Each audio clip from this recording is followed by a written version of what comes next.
Selamat pagi teman-teman. Kita berjumpa kembali untuk merenungkan firman Tuhan dengan tema Hidup Bersatu dari Kisah Para Rasul 2 ayat 42 sampai 47. Sebelum memulainya, mari kita bersatu di dalam doa. Bapa kami yang baik, kami mengucap syukur atas kesempatan yang boleh kami terima, yaitu bersekutu bersama di rumah kami masing-masing. Pada saat ini Tuhan, kami mohon satukan hati kami untuk mendengarkan firman-Mu. Kiranya firman-Mu boleh menjadi yang menghidupkan hidup kami di tengah situasi dan kondisi seperti ini, yang menguatkan dan juga memampukan kami melakukannya di dalam kehidupan kami sehari-hari. Hanya di dalam nama Tuhan Yesus Kristus kami berdoa. Amin. Saya akan membacakannya bagi kita semua. Kisah Para Rasul 2 ayat yang ke-42 sampai 47. Mereka bertekun dalam pengajaran rasul-rasul dan dalam persekutuan, dan mereka selalu berkumpul untuk memecahkan roti dan berdoa. Maka ketakutanlah mereka semua, sedang rasul-rasul itu mengadakan banyak mujizat dan tanda. Dan semua orang yang telah menjadi percaya tetap bersatu, dan segala kepunyaan mereka adalah kepunyaan bersama. Dan selalu ada dari mereka yang menjual harta miliknya, lalu membagi-bagikannya kepada semua orang sesuai dengan keperluan masing-masing. Dengan bertekun dan dengan sehati, mereka berkumpul tiap-tiap hari dalam bait Allah. Mereka memecahkan roti di rumah masing-masing secara bergilir dan makan bersama-sama, dengan gembira dan dengan tulus hati, sambil memuji Allah. Dan mereka disukai semua orang. Dan tiap-tiap hari Tuhan menambah jumlah mereka dengan orang yang diselamatkan. Berbahagialah bagi mereka yang melakukan dan mendengarkan firman Tuhan dalam hidup sehari-hari. Haleluya. Teman-teman, tema kita hari ini sesungguhnya menantang. Mengapa? Karena tema kita berbicara tentang hidup bersatu. Di tengah-tengah kita sedang mengalami physical distancing atau PSBB, pembatasan sosial berskala besar. Jangankan berpikir hidup bersatu, sekarang saja kita sudah dilarang berjumpa dengan teman dan sahabat, bahkan pacar secara fisik. Kita sudah tidak bisa nongkrong bareng bersama mereka di tempat yang biasa kita datangi. Bahkan lebih lagi, kita sudah tidak bersekolah bersama-sama. Kita melakukan kelas online secara virtual. Pasti teman-teman di rumah sudah mulai merasakan rindunya memakai seragam sekolah. Meskipun di sekolah sering mengalami perasaan jengkel, tetapi pasti sekarang kita merindukan suasana itu. Nah teman-teman, menariknya kita akan belajar hidup bersatu yang dilahirkan dari kehidupan jemaat mula-mula. Siapakah jemaat mula-mula itu? Mereka adalah orang-orang yang percaya pada Kristus dan mengimani bahwa Yesus adalah juru selamat. Setelah mereka mendengar, melihat khotbah dan mujizat yang dilakukan para rasul. Tetapi sayang, mereka hidup atau berada di tengah-tengah lingkungan yang tidak mempercayai Kristus. Bahkan mereka berada di bawah pemerintahan Romawi. Bagaimana rasanya? Mereka juga mengalami ketakutan. Pertama-tama mereka mengalami takut karena pada masa itu menganut agama baru merupakan larangan bagi pemerintah Romawi. Yang kedua, mereka takut ditinggalkan oleh keluarga yang menentang mereka, yang tidak mau atau belum mau mempercayai Kristus. Apalagi kita tahu bahwa Kristus tidak ada di sana bersama-sama dengan mereka secara fisik. Mereka juga takut teman-teman, takut miskin, takut hidup susah, sulit, sebab mereka sedang di bawah tekanan pemerintah Romawi. Tetapi mereka tetap bisa bersatu. Mereka menjalankan hidup bersatu di tengah-tengah kesulitan. Inilah yang mau kita pelajari bersama-sama, bagaimana mereka bisa hidup bersatu di tengah krisis dan kesulitan yang mereka hadapi. Ada 3 hal yang mau kita pelajari dan kita renungkan melalui firman ini. Yang pertama adalah kesatuan itu terlahir ketika mereka menerima firman Tuhan. Teman-teman yang lagi berada di rumah, ketika teman-teman mengalami bosan, kesepian, sedih, atau bahkan perasaan yang campur aduk karena sudah terlalu lama diam di rumah, apa yang teman-teman lakukan? Mungkin sebagian dari kita akan menghubungi teman, akan menghubungi saudara-saudara kita melalui video call atau WhatsApp atau sosial media lainnya. Atau mungkin juga kita berkreasi, kita membuat video TikTok atau kita menonton YouTube. Pokoknya melakukan aktivitas-aktivitas yang membuat pikiran kita, perasaan kita teralihkan. Itu bukan sesuatu yang salah, tetapi mari kita lihat bagaimana jemaat mula-mula bisa mencari firman Tuhan ketika mereka merasa kesulitan. Hal pertama yang mereka cari adalah firman Tuhan, dan mereka terbuka atas firman itu. Di ayat 41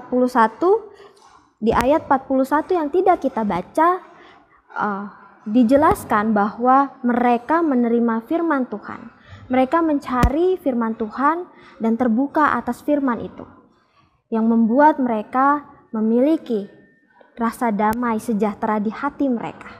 Mereka mengimani bahwa Yesus Kristus melalui firman itu memberikan ketenangan.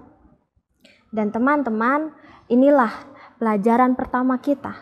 Kita diajak untuk mencari firman Tuhan, mencari rasa damai di hati kita. Supaya apa? Supaya ketika kita melakukan kreasi lainnya, bukan sekedar untuk mengalihkan perasaan kita, tetapi kita melakukan itu untuk membuat perubahan, untuk membawa pengaruh yang positif. Karena ada rasa damai di hati kita, sehingga kita tahu apa yang mau kita lakukan, apa yang mau kita buat untuk membawa hal-hal positif di tengah-tengah kita. Yang kedua adalah kesatuan hati di dalam doa. Teman-teman, berdoa adalah cara kita menyatakan perasaan dan isi hati kita kepada Tuhan. Tuhan, saya sedang merasa kesulitan. Saya merasa tidak mampu lagi menghadapi hari-hari ini. Dan dari kesatuan perasaan itu, para jemaat mula-mula menyatukan hati mereka di dalam doa. Mereka sama-sama merasakan kesedihan, merasakan kesulitan, merasakan dan mengalami hal yang sama. Tapi yang paling penting, mereka juga mengalami yang namanya kesatuan hati. Ternyata kesatuan hati dalam bacaan kita menjadi sangat penting. Kesatuan hati yang seperti apa? Kesatuan hati yang mau mengerti dan memahami bahwa kita merasakan perasaan orang lain. I feel you. Saya merasa bosan. Orang lain pun merasakan bosan. Ketika teman saya merasakan kesedihan, saya merasakan juga kesedihan itu. I feel you. Nah, teman-teman, di tengah kondisi kita yang seperti ini, jangan kita jadikan batasan untuk menyatukan hati di dalam doa. Kita tidak perlu berkumpul. Kita tidak perlu bersama-sama di dalam persekutuan.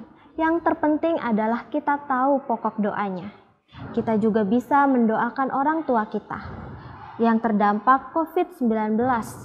Mereka yang mengalami kesulitan ekonomi, mereka yang kehilangan pekerjaan, teman-teman kita yang merasakan bosan dan sedih.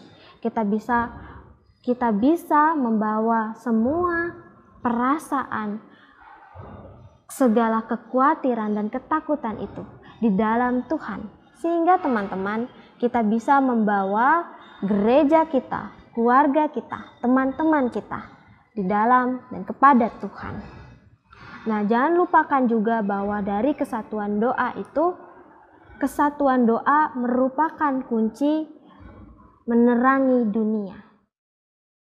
Maka poin yang ketiga adalah kesatuan hati di dalam doa yang melahirkan komitmen membantu orang lain. Teman-teman, hidup bersatu tanpa keinginan untuk menolong sesama tidaklah lengkap. Inilah juga yang dituliskan oleh Lukas dalam bacaan kita.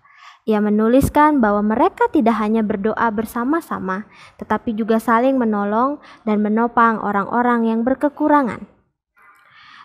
Mereka membangun komitmen yang memberikan harapan bagi orang lain.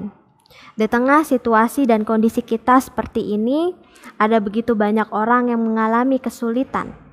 Ada banyak orang yang terdampak COVID-19 seperti kehilangan pekerjaan, kehilangan mata pencaharian yang membuat mereka mengalami kesulitan ekonomi. Mereka menjadi sulit untuk memenuhi kebutuhan makanan dan hidup sehari-hari. Kepada merekalah kita mengulurkan tangan. Ini juga berarti bahwa kita mau melahirkan buah solidaritas yang tidak hanya merasakan kesulitan mereka, tetapi mau menolong mereka, menopang mereka di dalam kekurangan mereka. Teman-teman, saya dan teman-teman dari Sekolah Tinggi Teologi Filsafat Jakarta, sebagian dari kami banyak yang hidupnya merantau di Jakarta.